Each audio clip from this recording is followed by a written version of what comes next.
All right, welcome to our next section, which is all about free fall. I put a couple of videos on Canvas that I really want you to watch. One, because they're cool. Okay, I don't pick lame-o videos. And two, because I think they help prove the point of what I'm trying to teach in this section. So, the first one is a video from, I think, 1971 maybe, with a demonstration on the actual moon. Yes, for you flat earthers, on the moon, okay? Where he was demonstrating what we're talking about today, which is how a hammer and a feather, he dropped them both, okay? And the hammer and the feather both fell straight down and landed on the lunar surface at exactly the same moment. I know, right? Mind blown. So, what's cool about this is that obviously the hammer is more massive and heavier, right? It has more mass than the feather. I guess I should say versus heavier. It's the wrong word for the moon.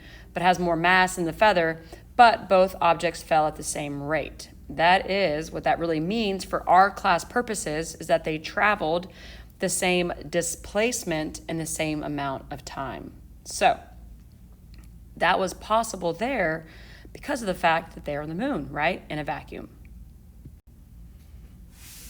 I thought it might be handy to start including in some of my notes what our goal is, right? What our objectives are. So, what we're trying to do right now is I want you to be able to relate the motion of free-falling bodies in free fall, with constant acceleration. We're going to be using our equations that we learned in our previous lesson to calculate, again, displacement, velocity, and time. One thing I want to talk and focus on today, and I want you to notice, and as far as displacement goes, is that most of the time in free fall, we're going to be using delta y instead of delta x, and that's because we're falling in a vertical direction, right? We can't really fall horizontal. Well, I do occasionally, but not on purpose, right? Anyhow, I digress. And then we're going to compare the motions of different objects in free fall. So just some goals for today to help you get through these notes. Now, here are the videos that I posted to Canvas. I'm just once again showing you. The one that I already talked about was the one on the moon. The one above it is a demonstration inside a vacuum chamber, which is a really cool thing. We still use them. Even in actually the military, we have them as well for different tests we do on different things. So I definitely recommend that you watch both these videos. It's going to help prove my point. You don't got to take my word for it, right? You can take these guys' words for it as well. So let's talk about free fall acceleration, all right, and objects that are in free fall. What is free fall? Free fall is the motion of a body when the only force acting on it is the force due to gravity. Okay, so the acceleration that it goes under is what we call is due to the gravitational force because it's being acted on only by gravity. So we have in our class, in different textbooks, honestly, there's lots of different numbers for the force of gravity on Earth. Okay, you might see -10, -9.8. In our class, we're going to try to be consistent and use -9.81 meters per second squared. Okay, so just keep that in mind that this is what we'll use. And if for some reason I decide to use something else, I'll make note of it. Okay, but that's what we'll typically use in this class. But I want you to be aware that other calculations or experiments, people, they have different choices. I've just chosen to use -9.81 because you know what? It's nice to be in charge of something for once, right? I'm picking it. I've decided it. All right. So the first thing is that, like was described and shown in those videos, when there's no air resistance, right, in the presence in a vacuum, all objects are going to fall with the same acceleration regardless of their masses. This same acceleration is due to the gravitational force, okay? The acceleration that I was just discussing that we're using in this class is going to sometimes be annotated by A sub g, or most often also just g. And for our class, like I said, g is going to be -9.81 meters per second squared. So let's look at this picture on this particular page, okay? So what I want to show you is that if we compare them falling, what you'll notice is they have the same displacement, okay? So as we go through, we have our different objects here. We are being displaced the same amount each time for each object. And because the time intervals are the same, we know that the velocity of each object is increasing by the same amount in each time interval. So in other words, the apple and the feather are falling with the same constant acceleration. And that's important because we like constant acceleration because we learned a bunch of equations in our class on, I guess that was Tuesday, right? That helped us be able to solve problems with constant acceleration. So let's look at another example. All right, so in this example, we have a strobe photograph of a ball being thrown up in the air. Okay, and it's been released with an upward velocity of about positive 10.5 meters per second. This photo shows the ball moving up from its release to the top of its path, right? Top of its path up here. There are two different photos here, so one's going up, one's coming down, okay? And the photo to the right of that, on the right side, shows the ball falling back down. So we all have everyday experiences that we've thrown a ball up into the air, some kind of object, all right? We know that it's going to go up for some amount of time, have some kind of peak where it stops moving momentarily, change direction, and come back down, right? We have the old saying, what goes up must come down. Because the object changes direction, we might think for a moment that the velocity and acceleration are both changing, but actually, objects thrown into the air have a downward acceleration the entire time. As soon as they're released, our acceleration is always acting down, always. So this is my A sub g or my g. My acceleration for all of this is always acting down, which is why when we think about it, as we go up, right, that acceleration is acting down, the force of gravity, right, gravitational acceleration, right, it's going down, but our velocity is going up. That's what causes us to slow down. But on the way back, we start to speed back up because now velocity and acceleration are in the same direction. So acceleration does not change. It is always negative 9.8 meters per second squared at every instant, no matter what the direction or magnitude of the velocity. It's never changing. It's constant. Now, one thing that's interesting about this, and you can see from this graph, is that there is a moment where our velocity is zero. But even at that moment where our velocity is zero, and you can see it on our velocity graph right here, I'll kind of highlight it right here. Even there, where our velocity is zero, just for that moment, our acceleration is still negative 9.81 meters per second squared. Now, if you notice this velocity graph, it has a straight line slope. That's another indicator to us that our acceleration is constant at every moment. It's just some things to think about, both in a graph and in this picture. All right, so let's go to another slide, all right? It might seem confusing to think of something moving up, okay, like this same picture of this ball going up to the right here, as having a downward acceleration, all right? But once again, think of this as having a positive velocity and negative acceleration might help you figure out that while it's going up, it's slowing down, and while it's coming back down, it's speeding up. So one of the things you can notice in this picture is about the displacements, okay? When we first throw our ball right here, our displacements, which is affecting our velocity, right, are quite large, but then they start to get smaller and smaller, and that's on the way up. So our velocity is decreasing. But on the way back down, we had these small displacements, but then our displacements start to get bigger, showing us that our velocity is increasing. So pictures like this low strobe photograph help us to recognize that the velocity changes as it's going up and as it's coming down, but just keep in mind the acceleration is staying the same. All right, so let's do some kind of thinking here together. We are going to throw a ball vertically upward, okay? what is the velocity and acceleration when it reaches its maximum altitude? So right here, we're going to pretend that this moment right here is its peak, okay? What is the velocity at this peak and its acceleration? So just think about it just for a moment, okay? Its velocity at its peak, right, maximum altitude is going to be 0 meters per second. That's the velocity, and I'll put a little p there for peak. Its acceleration at that peak, though, once again, kind of a trick question just to keep you getting this. I want to make sure you understand this, that acceleration is still, even at the peak, negative 9.81 meters per second squared. And this next question, what is the acceleration just before it hits the ground? Kind of another trick question there if you think about it. It's still negative 9.81 meters per second squared. The acceleration is never changing.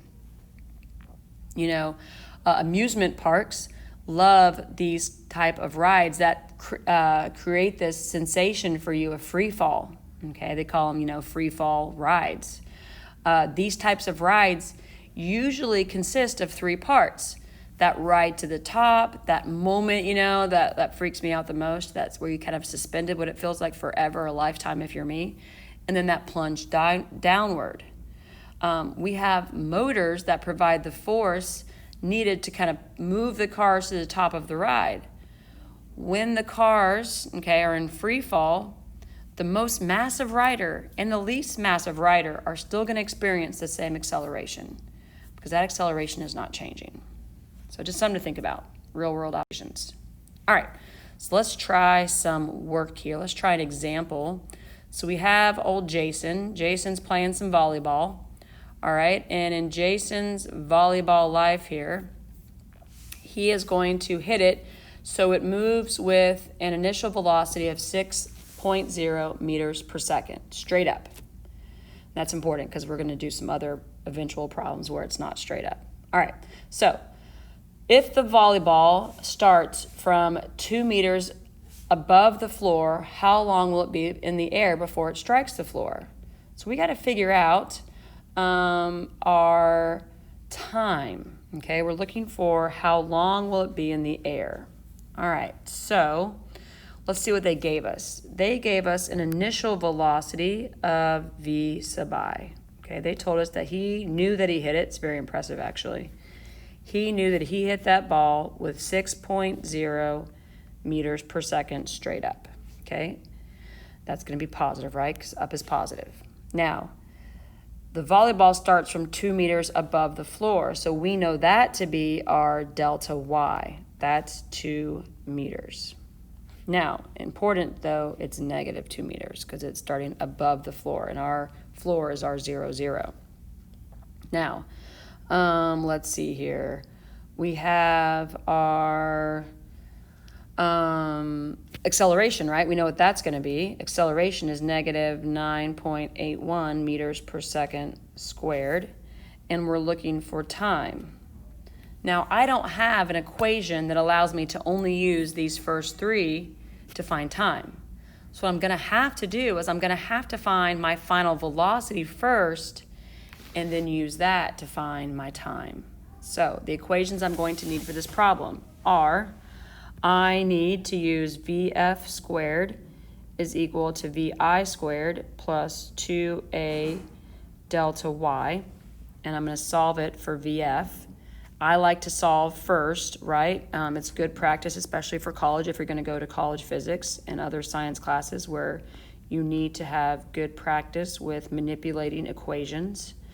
So if we take the square root of both sides, we're going to talk about the positive and negative in a minute, but we get the square root of VI squared plus 2A delta Y. All right, now we have our VF. Now we can start to fill stuff in. VI squared, that was going to be 6.0 squared, positive, or negative, right? Or excuse me, positive squared. Plus 2, our A is negative 9.81, always.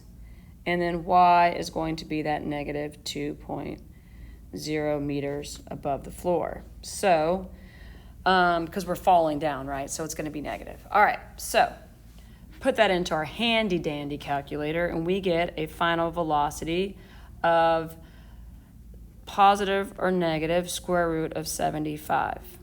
Now, we need to think about the direction, okay? We're falling down, so we should have a negative 8.7 meters per second for our velocity. So now that we have velocity, we're going to use that to solve for time.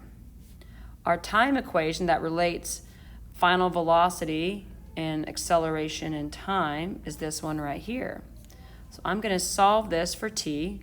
So VF minus VI over A is equal to t. So we have a VF of negative 8.7.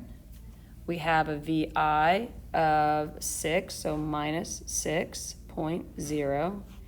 And then all over our acceleration, which is negative 9.81 meters per second squared. And that's going to be equal to time.